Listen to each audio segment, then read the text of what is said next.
Avec nous, Aurore Abécassis, bonjour. Bonjour Jean-Marc. Vous avez fondé l'agence FOMO, Tout à fait. spécialisée dans l'événementiel. Et le conseil. Les conseils. Vous êtes courageuse, hein. C'est vrai que c'était pas le meilleur moment. Vous avez fondé ça quand? En octobre 2019. En octobre 2019. Donc on a eu la chance d'avoir quelques soirées de Noël Ouais. pour se positionner. Et puis après, on a dû se réinventer avec le Covid sur le digital. Parce que votre concept, c'était de faire des événements, des mariages, des choses comme ça. Non, alors des nous, soirées, c'est corporate. Corporate, uniquement entreprise. Oui, uniquement. Mais c'est pareil. Tout Ah s'est oui, arrêté. Tout s'est arrêté, oui. On devait faire un séminaire en Californie, un autre à Marseille pour 100 personnes. Tout a été annulé.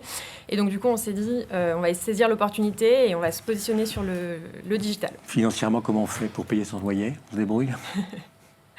On a vendu des capsules digitales, en fait. Ça a fonctionné. Ouais. Et on est devenu, du coup, une agence hybride, physique et virtuelle, alors qu'on l'était pas du tout. C'est-à-dire que vous offrez quel produit en digital, alors? Alors, en digital, on propose aux entreprises des séminaires virtuels, des soirées virtuelles, des machines à café virtuelles. Enfin, des machines à café virtuelles, des apéros virtuels, tout ça? Exactement. C'est ce qui marche le mieux, en fait. Ah ouais? Les gens discutent comme à la machine à café et on les met dans une expérience immersive parce que c'est aussi ça, notre cœur de métier. Et donc, ils sont le matin au bord d'une terrasse à Paris avec un serveur parisien qui leur parle éventuellement et qui leur prépare un croissant à distance. L'après-midi sur un rooftop new-yorkais, le soir à Bali, au bord de la mer. Voilà, on change les univers et c'est 1 heure de café virtuel et les gens se connectent quand ils veulent et discutent. Et ça marche? Ça marche super bien.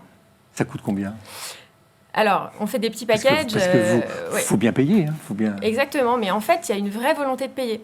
Ouais. Ça coûte pas très cher, ça coûte 300, 500 euros par jour. Enfin... Vous passez par quoi? Par Skype, par Visiophone, par Zoom? Souvent, on passe par Zoom. Par Zoom? En fait, notre objectif... Zoom, le grand vainqueur finalement du confinement, quoi. Exactement. Hein? En fait, notre objectif, c'est de créer un partenariat avec une machine à café, une grande maison de café française, et de créer un hackathon, de créer notre application. Mais on s'est dit, avant de faire ça, on va essayer sur Zoom, basiquement, et voir ce que ça donne. Et en fait, ça a hyper bien marché, donc à voir ce qu'on en fait. L'idée, c'est la machine à café. Oui, parce qu'en fait, on s'est dit, c'est un endroit très productif dans les entreprises, on sent que ça manque aux salariés. Et en fait, on nous a demandé de le prolonger après le Covid en disant, tous ces gens qui travaillent à distance, qui sont dans des business units différentes, qui ne se connaissent pas, ils sont ravis de se voir. Il y a eu des feuilletons à la télé célèbres sur la photocopieuse ou la machine à café, quoi. Hein? Elle voilà. nous manque. Le télétravail va vous donner du travail. Et oui, bon, c'est pas les mêmes paniers moyens, mais ça nous en donne. Vous êtes combien à travailler dans cette entreprise? On est 5. Est-ce que vous vous amusez? J'adore. Je suis ravie de... J'étais en conseil en stratégie chez Bain avant. Bon, écoutez, c'est pas mal. On se retrouvera. Merci beaucoup. Agence FOMO.